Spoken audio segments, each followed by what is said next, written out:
Hi there, church. Good to be back with you again. You may recognize these curtains behind me. I'm going to start off with the first line of Lamentations. How lonely sits the city that was full of people. Ha!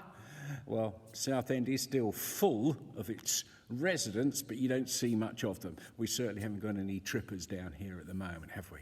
No visitors. And of course that means probably we're missing things. And I'm going to look at what we might be missing with regards to this building that I'm in today. Now, it might be during the week that you miss coming in for a coffee and a cake with a friend, a catch up with a member of the leadership.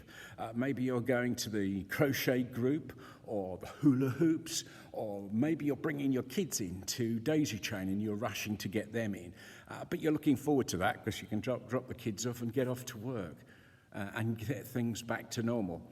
And I know the staff of the cafe, both the volunteers and the management, and also the staff in Daisy Chain, are missing the kids, missing their customers, but are missing each other as well. Strangely enough, actually, there's a couple of the Daisy Chain in at the moment, doing some prep of food for people who need it. And they're working alongside a small team from Isaiah who are doing the same, working together. So you might be a member of the Isaiah and missing out on things that are normal for you, the coffee mornings, the physical connection between you and your befriender. It may be that you work in the charity shops supporting Isaiah. Maybe you jump on the van and deliver or pick up. So you might well be missing that. It could be that you're missing the actual element of Sunday of what we do here. It might be you miss getting ready, getting the kids ready, trying to get here, beat the traffic, beat the time, the clock ticking away, and get in. You might even want to get in early enough for the pre-celebration prayer, and that might be something you're really looking and you're missing that element. It might be you're missing listening to the word while the kids are in children's work, listening to something that will touch your heart. It might be that you are missing the worship, live worship. Yes, you're getting it streamed, but it might not be for you the same. You might be missing an element of it. You could be missing lots of things, all to do with this building. Well, actually, you're not missing them, because if you're thinking of them, you're reminded of them, it means you're carrying them here. It means you hold parts of this up. So if you do, and if it's the connection after the Sunday celebration, you miss being able to chat to people, or you haven't talked to a friend for a while, and they come to mind, which may well be Holy Spirit nudging you, why not pray about them? Pray into their circumstances, pray what you know, and then just drop them a line. It's wonderful to hear something plop on your doormat, or get a ping from the email system, or a text saying, "You've been in my heart, I've been praying for you and your family." Just phone them and have a chat with them and see how they are. Let's all support each other, because we're not missing, we're missing doing. And we can all do. We can all do an action.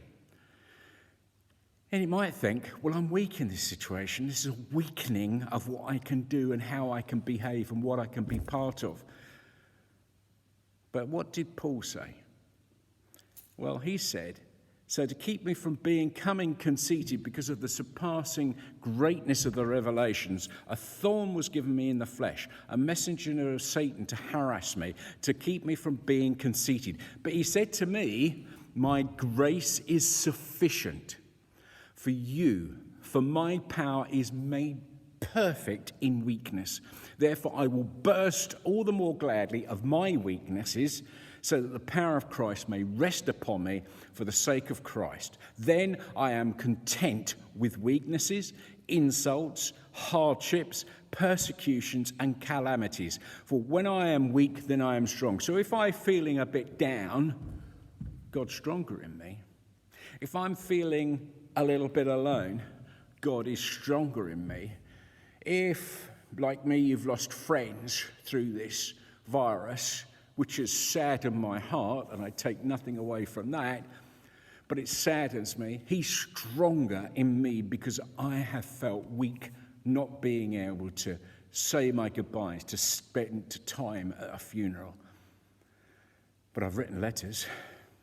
I've contacted where I can the people's families, but it's not easy. I haven't always got the addresses. But I might have left a message somewhere that they may or may not see. Why? Because in their weaknesses, God can be stronger as well. As the thorn of things that are going on in people's lives, because they have a shortage of money, because they have any issues, pray, tell them about his grace. And if you get an insult back, hey, God's stronger in you for it. Bless you guys. Have a good week.